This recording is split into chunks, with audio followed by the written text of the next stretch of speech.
വരുമെന്നു ചൊല്ലു നീ ഘടികാര സൂചിതൻ പിടി നിൽക്കുന്നില്ല കാലം. പലരുണ്ടു താരങ്ങൾ അവർ നിന്നെ ലാളിച്ചു പലതും പറഞ്ഞതിൻ ലഹരി.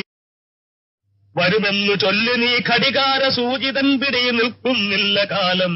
മറ്റൊരു തട്ടിപ്പാണ് ബാങ്കിൻ്റെ KYC അപ്ഡേറ്റ് തട്ടിപ്പ്.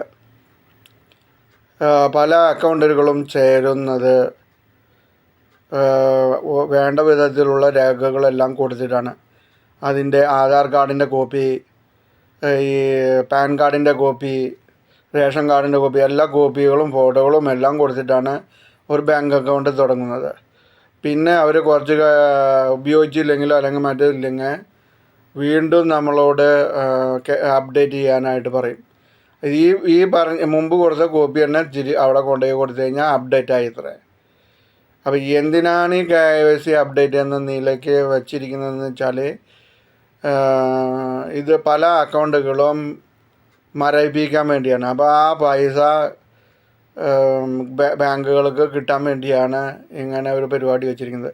അപ്പം നമ്മൾ ബാങ്കുകൾ മെസ്സേജ് അയക്കും, നമ്മൾ ആ KYC അപ്ഡേറ്റിൽ ഉള്ള രീതിയിലുള്ള ഫോട്ടോ കോപ്പികൾ ബാങ്കിൽ പോയിട്ട് സമർപ്പിച്ചില്ലെങ്കിൽ ആ അക്കൗണ്ടെ മരവിപ്പിക്കുക. അപ്പോൾ ആ പൈസ ബാങ്കിൻ്റെ കയ്യിൽ വശം വന്നു.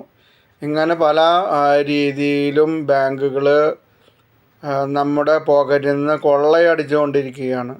എന്തിനാണ് ഈ KYC അപ്ഡേറ്റ്? ഇതില്ലെങ്കിൽ എന്താണ് ഉണ്ടാവുക? ഒന്നും സംഭവിക്കണില്ല.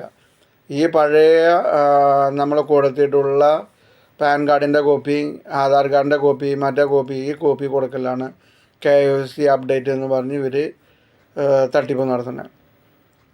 ജനങ്ങളുടെ നിക്ഷേപിച്ച പൈസ തട്ടിച്ചെടുക്കുക.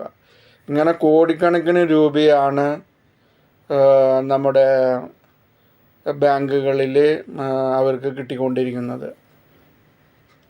ഇത്തരം ഉദ്യമങ്ങളിൽ നിന്ന് RBI പിന്മാറണമെന്നാണ് എനിക്ക് ഇത്തരത്തിൽ പറയാനുള്ളത്.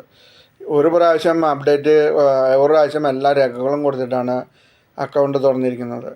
അപ്പോൾ പിന്നെ എന്തിനാണ് നിങ്ങൾ ഇതിങ്ങനെ ഇടയ്ക്കിടയ്ക്ക് ചോദിച്ചുകൊണ്ടിരിക്കുന്നത്?